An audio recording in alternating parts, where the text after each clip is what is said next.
Isang mapagpalang gabi po sa ating lahat, mga kapatid. Yes, the Lord is faithful. Ang theme po natin is, How is God preparing me for ministry? And our main text will be Jeremiah chapter 1, verses 4 to 10. Yung title po ng text na to is, The Call of Jeremiah. Nung in-introduce po ni Pastor Joy itong question na to, may initial questions where tinawag ba talaga ako ng Panginoon para sa ministry? At saka po, paano ba ako hinahanda ni Lord para sa ministry at sa mga ganitong gawain? Now, yung preparation po ni God for ministry, hindi lang natin nakikita ng malinaw, pero sabi po sa Bible is, kumikilos ang kamay ng Diyos sa mga paraan na minsan ay hindi natin agad maintindihan. Kagaya po ng paghahanda ng Lord kay Jeremiah para sa kanyang prophetic na ministry, ganoon din po tayo nihanda ng Lord para sa specific na gawain na inilaan niya para sa atin. Pero as we walk this journey, kailangan po nating tandaan na Christianity or the ministry is not about self-empowerment. Hindi po tungkol sa pagpapasikat ng pangalan or pag-build ng sarili-sariling status, kundi tungkol po ito sa pagsisilbi kay God and to His people. Ngayon po, pag-usapan po natin kung paano si Jeremiah ay hinanda ni God para sa kanyang prophetic ministry at yung humbleness na kailangan para sa calling na to. Now, for Jeremiah chapter 1, verses 4 to 10. Yung primary speaker po dito is si Prophet Jeremiah na nagre-relay ng message from God to the people of Judah. In other words po, siya po yung messenger ni God. Let's read Jeremiah chapter 1, verses 4 to 10. 4. The word of the Lord came to me, saying, Before I formed you in the womb, I knew you. Before you were born, I set you apart. I appointed you as a prophet to the nations. Alas, sovereign Lord, I said, I do not know how to speak. I am too young. But the Lord said to me, Do not say, I am too young. You must go to everyone I send you to and say whatever I command you. Do not be afraid of them, for I am with you and will rescue you, declares the Lord. Then the Lord reached out His hand and touched my mouth and said to me, I have put my words in your mouth. See, today I appoint you over nations and kingdoms to uproot and tear down, to destroy and overthrow, and to build and to plant. Now from this passage, meron po kong 5 na expositions na sasagot at related sa question or sa theme na how God is preparing me for ministry. For our first exposition number 1, God's preparation starts before we are born. Now, yung call po ni Jeremiah sa ministry na binasa natin kanina is nag-reveal ng profound truth. God's preparation starts long before we are even aware of it, or bago pa man tayo magkaroon ng kamalayan. Bago pa tayo panginanganak, kilala tayo ng Diyos. Amen po ba?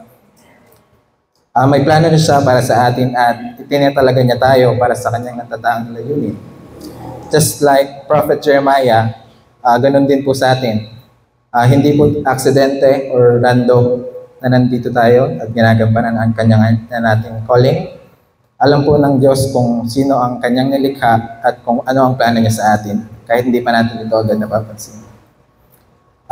For the key point of this exposition, ang paghandang ito ay hindi tungkol sa pagpapalakas ng sarili o pag-abot ng personal na ambisyon, dahil ang katotohanan ay bago pa man tayo pinanganak, mayroon ng preparation ng ating Diyos para sa ating buhay. And now, ang ministry ay isang divine at holy na appointment na itinakda ni God para magbigay tayo ng kaluwalhatian sa Kanya at hindi para iangat ang ating sarili. Now for the exposition number 2, God's call often meets our inadequacy. Sa verse 6, Alas, sovereign Lord, I said, I do not know how to speak, for I am too young. Nung tinawag po si Jeremiah, agad niyang sinabing hindi siya handa. Pakiramdam na ay bata pa siya at hindi marunong magsalita, na hindi siya sapat para sa role na binigay sa kanya. Ganito rin po yung naramdaman ko personally yung time na I was appointed as multimedia officer in charge. Ate May and I talked about it and naging very open ako na I am not really sure kung ready na ako sa mga gantong leadership. Since I told her na hindi ko kaya mag-speak sa mga nakakatanda sa akin. Plus, very new po ako sa ganitong posisyon. Sanay lang po ako pag sa mga school pero pag sa iba, hindi po. In short, tinitignan ko po yung ability ko at yung lakas ko at yung kahinaan ko. Then she taught me na that is exactly when your leadership will start. Kapag pinractice mo na yung authority mo as a leader. Ito po yung paalala sa akin na ang ministry ay hindi tungkol sa ating kakayanan, kundi tungkol sa kapangyarihan ng Diyos na kumikilos sa atin, sa kabila po ng ating kahinaan. The key point for this exposition is kasama sa paghahanda ng Diyos ang pagkilala natin sa ating mga limitasyon at kukulangan upang matutunan nating umasa sa Kanyang lakas, hindi sa ating sarili. Now for the exposition number 3. God promises His presence and power. So verses 7 to 8. But the Lord said to me, do not say I am too young. You must go to everyone I send you to and say whatever I command you. Do not be afraid of them, for I am with you and will rescue you, declares the Lord. Pinalakas po ng Diyos si Jeremiah at sinabing huwag siyang mag-focus sa kanyang mga kakulangan, kundi sa Diyos na nagpadala sa kanya. Those words alone are very simple pero may malaki po siyang impact. Hindi po tungkol sa edad, sa karanasan, or sa kakayanan ni Jeremiah, kundi sa kapangyarihan at presensya ng Diyos kasama niya. At plus yung pangako po ni Lord na I am with you, yung naka-underline po. I believe ito po yung pundasyon ng bawat calling. It causes us na ibigay natin ang best natin at magpatuloy dito. Ang key point po for this exposition is ang tiwala natin sa ating makapangyarihang Diyos at ang Kanyang gabay ang magpapatatag sa atin sa ministry. For the exposition number 4, God equips us with what we need. Sa verse 9, then the Lord reached out His hand and touched my mouth and said to me, I have put my words in your mouth. Dito po makita natin na mismo ang Diyos ang nagbigay kay Jeremiah ng kakayanan at ng kailangan niya para sa kanyang ministry. Pakiramdam din po ni Jeremiah na hindi siya mahusay magsalita, pero po ang paghipon ng Diyos sa kanyang bibig ang nagbigay sa kanya ng mga salitang dapat niyang sabihin. Ito'y paalala din po na ini-equip po tayo ni God, lalo na kapag tinatawag niya tayo at hindi niya tayo pinapadala ng empty-handed. Kung bibigyan niya tayo ng lahat ng kailangan natin, ito ay para tayo magtagumpay. Key point for this, pinibigyan po tayo ni God hindi para sa ating sariling kaluwalhatian, kundi para sa kanyang mga layunin. Therefore, ang ministry po natin ay dapat magpakita ng kanyang salita at ng kanyang kalooban. Now for our last exposition, God prepares us for a specific purpose. Sa verse 10, see, today I appoint you over nations and kingdoms to uproot and tear down, to destroy and overthrow, to build and to plant. Ang mission po ni Jeremiah ay malinaw na ibinigay ng Diyos. Ang kanyang ministry ay may layunin na wasakin ang mga maling sistema at itayo ang mga tama. Ito rin po isang larawan kung ano ang madalas na ginagawa sa ministry. Inihahanda po tayo ni Lord para harapin yung mga mali sa mundo at sa mga puso ng tao at itatag ang kanyang katotohanan at ang kanyang kaharian dito sa mundo. At ang bawat isa po sa atin ay may particular na calling na inihahanda ng Diyos. Magkakaiba po tayo ng ministry o ng calling, pero lahat po ay may isang layunin. Ito ay para sa kanyang kapurihan at pagpapalaganap ng kanyang kaharian. Ang key point po for the last exposition, God's plan is far superior and better than our plans. Sinabi rin po sa Jeremiah 29 verse 11, sapagkat batid kong lubos ang mga plano ko para sa inyo. Mga planong hindi ninyo ikasasama, kundi para sa inyong ikabubuti. Ito ay mga planong magdudulot sa inyo ng kinabukasang punong-puno ng pag-asa. Now for my conclusion, Ang main conclusion ko po is that Christianity is not about self-empowerment.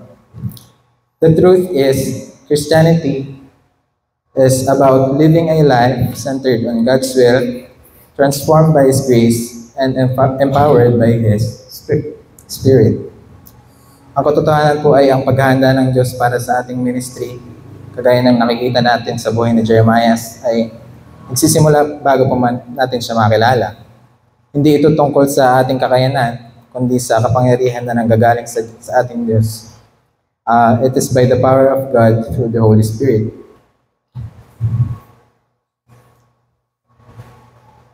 Now, para po dun sa theme or sa question na how God is preparing me for ministry, yung personal, brief, at concise na sagot ko po dyan is, He's preparing me for ministry by speaking to me that my worth is not in what I own.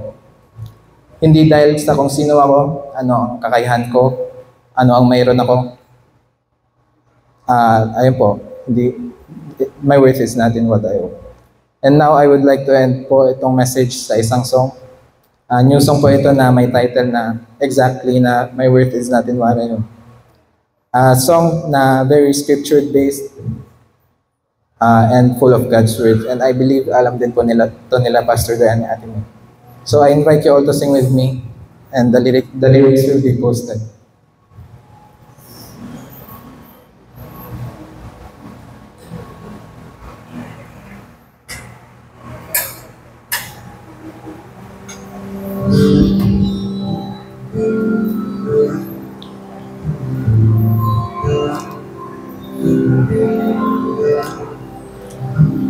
My worth is not in what I own, not in the strength of flesh and bone, but in the costly wounds of love at the cross. My worth is not in skill or in win or lose, in pride or shame, but in the blood of Christ that flows at the cross. I rejoice in my Redeemer, greatest treasure, wellspring of my soul. I will trust in Him, no other. My soul is satisfied in Him alone.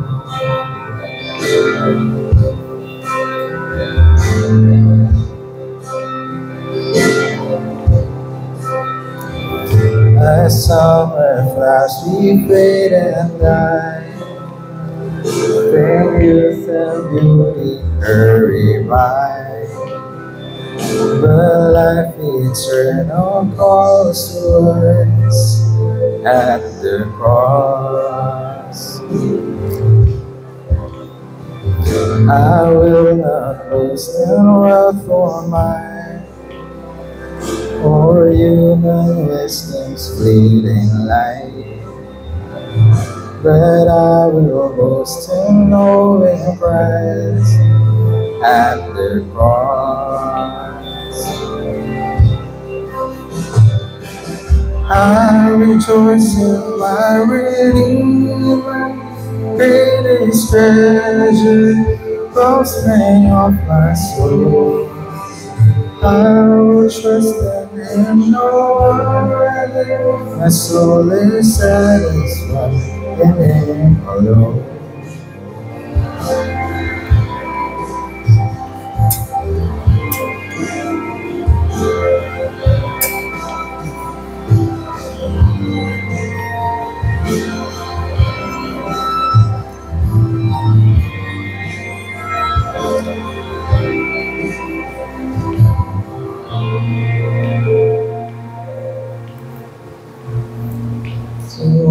Mercy that I confess, my worth and my unworthiness,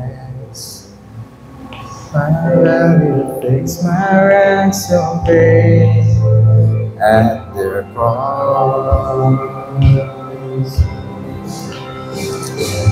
I rejoice in my Redeemer, greatest treasure, wellspring of my soul. I will trust in Him, no other.